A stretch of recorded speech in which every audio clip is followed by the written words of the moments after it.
O Congresso Nacional aprovou o aumento de número de deputados federais de 513 deputados para 531 deputados, em cumprimento à determinação do Supremo Tribunal Federal que exigia a redistribuição com base no censo de 2022. Agora, será que precisamos de mais 4 deputados de Santa Catarina e mais um do Paraná mesmo, né? Dito isso, até a Miriam Leitão fez quase aí que uma defesa do governo. Vamos trazer todo esse contexto para você vai entender ponto a ponto e eu quero saber a sua opinião, hein? Deixa nos comentários. Vamos começar. Bora!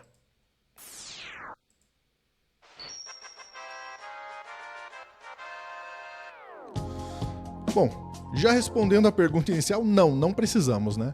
Daiane Oliveira na tela para vocês para trazer o contexto de tudo isso, né, Day? Acho que é importante a gente contextualizar de onde que veio essa provocação, que não era bem essa, foi bem manipulada essa provocação que veio lá do Supremo Tribunal Federal e resultou em mais deputados aí que basicamente ninguém quer.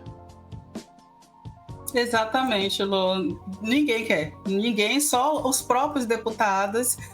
Basicamente, o Centrão e a direita brasileira têm interesse nisso, sobretudo porque vai aumentar aí votos a favor deles muitas vezes, e eles precisavam confrontar o governo. É interessante falar isso, porque até a Miriam Leitão, gente, quando a gente vê a Miriam Leitão dizendo que o Congresso ele está contra Lula e contra o povo brasileiro, você diz, opa, é tão escandaloso que até a Miriam Leitão teve que se render a uma realidade que não dá para a Globo passar pano sobre o que está acontecendo.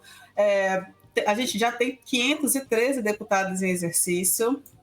A gente tem, em 2024, segundo os dados disponíveis, deputados federais gastaram 215 milhões de reais em cofres públicos, em cotas parlamentares. Vale lembrar que a quantidade de deputados estaduais ela também segue uma média de deputados federais, então quanto mais deputados federais, mais deputados estaduais, quanto mais verba de gabinetes federais, mais verba de gabinetes estaduais, mais assessores parlamentares, isso onera os custos do Estado como um todo, da União como um todo. E a gente precisa compreender que existe uma investida contra o governo. Por quê? Porque a orientação do governo era que não houvesse o aumento de parlamentares, pelo menos não nesse momento, por uma orientação de responsabilidade fiscal. Exato. No entanto, houve essa votação, houve essa apresentação aí que traz de volta um texto com aumento de deputados. O Senado aprova essa proposta com aumento de deputados federais, que vai agora para votação na própria Câmara e deve ser aprovada na própria Câmara, de acordo com as estimativas aí. Se a população brasileira não fizer uma mobilização e passa de 513 para 531 número de deputados federais. A média pode gerar um impacto de 95 milhões de reais a mais, gente, por ano. O texto foi aprovado por 41 votos favoráveis, que era o mínimo necessário para essa aprovação. Lúcio, eu te mandei aqui no chat privado um link de uma matéria do G1 que está mais atualizada. Vou te pedir para colocar, por favor, ao invés da outra que eu tinha colocado antes, por gentileza. Porque é escandaloso isso que vem acontecendo. O texto ele foi aprovado, só para a gente contextualizar, ele foi aprovado com mudanças para retornar à Câmara de Deputados, que vai agora analisar as modificações feitas pelo relator, que era quem? Marcelo Castro, do MDB, do Piauí. A gente falou do Marcelo Castro aqui tem alguns dias, tá, Lúcio? Porque o Marcelo Castro destinou para o seu município milhões em emendas que foram destinadas para empresas familiares. Essas emendas foram, se eu não me engano, o irmão, o sobrinho, são parentes de Marcelo Castro e já tinha somado milhões de reais nos últimos anos, se eu não me engano, nos últimos 5 anos, todas destinadas com verbas públicas do Marcelo Castro. É essa figura aí que agora aprova como relator no Senado esse valor absurdo. E aí tem isso, né? A gente já tem Marcelo Castro fez essas modificações, foi aprovado, vai voltar para o Congresso, a medida pode ser sancionada até 30 de junho, prazo final estipulado pela Justiça. E eu vou te pedir para trazer a Miriam Leitão falando sobre isso, que pode destinar aí um momento que pode chegar até a 380 milhões aos cofres públicos ao longo de 4 anos. Esse valor seria ao longo de 4 anos, esse aumento de deputados pode gerar esse valor de 380 milhões. Isso chega a ser revoltante e é um escárnio para a sociedade que vem lutando pelo mínimo. A gente está falando, por exemplo, de conseguir aprovar a IOF, que o governo, inclusive, não conseguiu, para ter dinheiro para pagar paviamento, para pagar verbas públicas, para custear a redução de aumento da conta de energia, por exemplo. A gente está falando de questões mínimas. E a gente vê o Congresso lutando contra a população brasileira. Por favor, Lúcia. Tem feito aqueles alertas periódicos. Claramente, algo precisa ser feito, né? Precisa ser ouvido pelo governo, mas o Congresso também está ali num protagonismo de uma sabotagem, né? A instituição fiscal independente é do Senado, né? Ela é um órgão do Senado, presta um enorme serviço ao país, né? Fazendo seus alertas.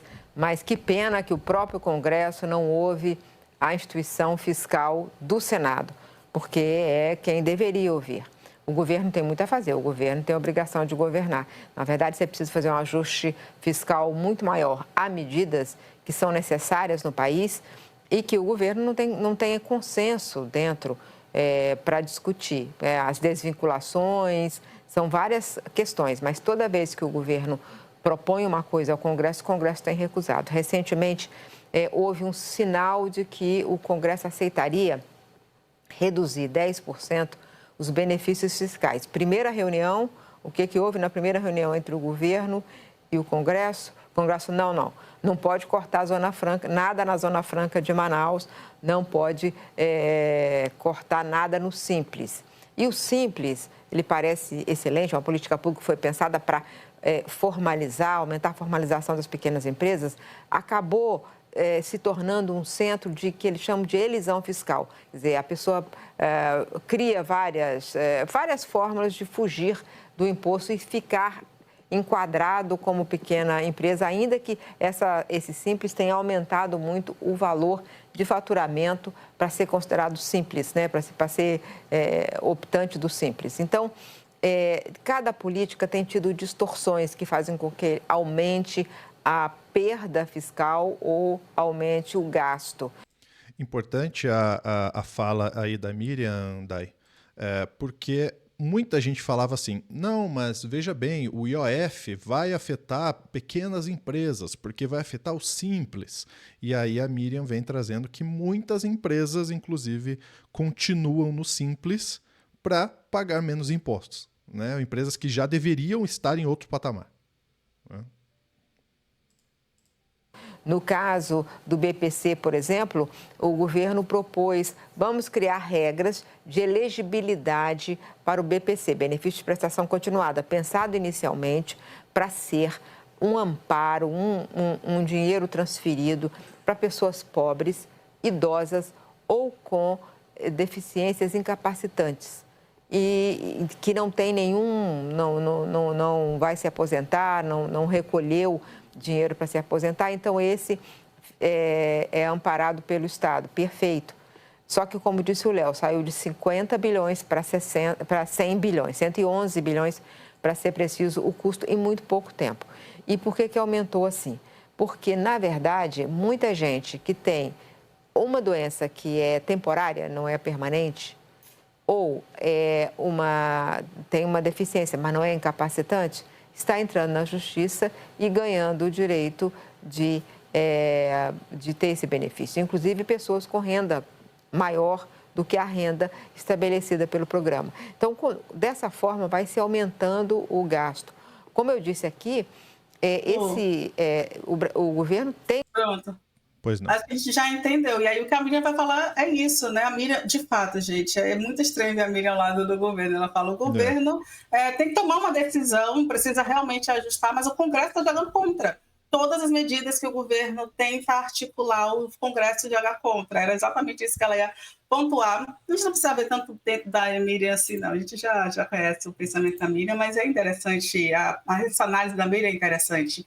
E aí, só tem uma questão agora, Lu, que você começa falando. O pessoal como perguntou já. Mas por que o aumento de deputados? E a gente precisa lembrar que é um pedido de decisão do STF. O Supremo Tribunal Federal determinou que houvesse uma redistribuição das 515 vagas já existentes de deputados com base no censo.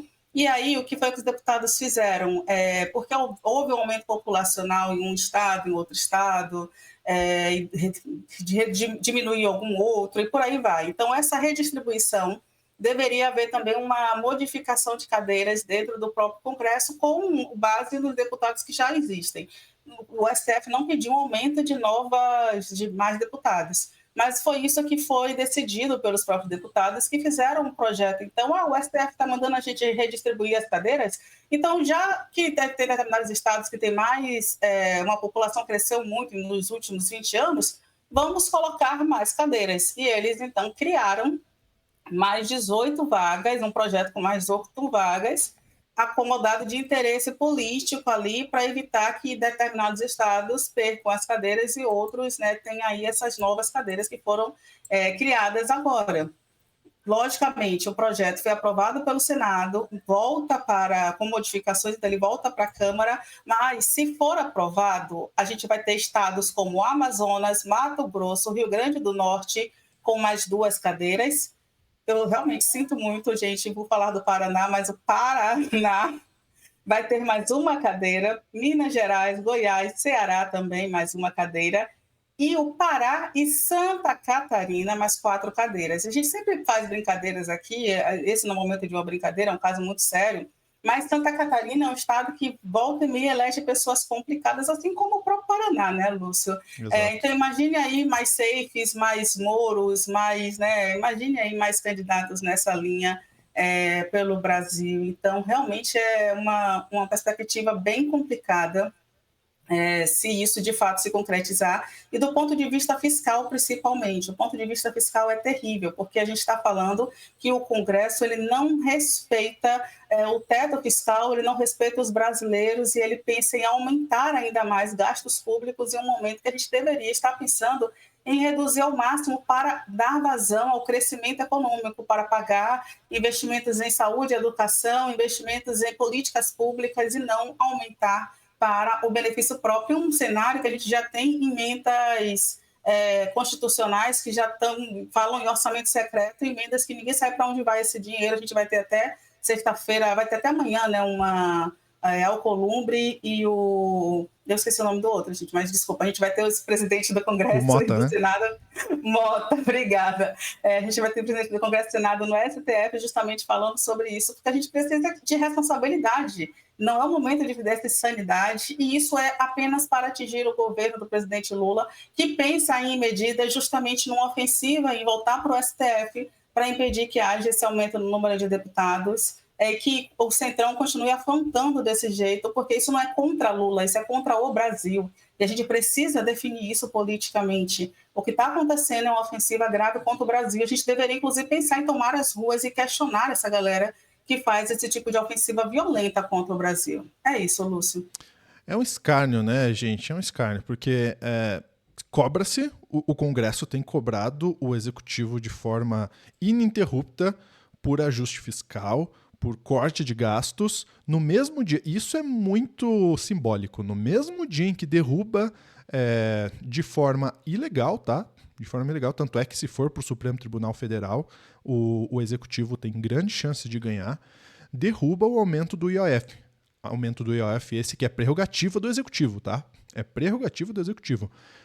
E aí, no mesmo dia que derruba dizendo não, porque a gente não vai colocar um aumento de um imposto que, de fato, assim, diretamente não impactaria pessoas mais pobres, e sim pessoas com mais renda.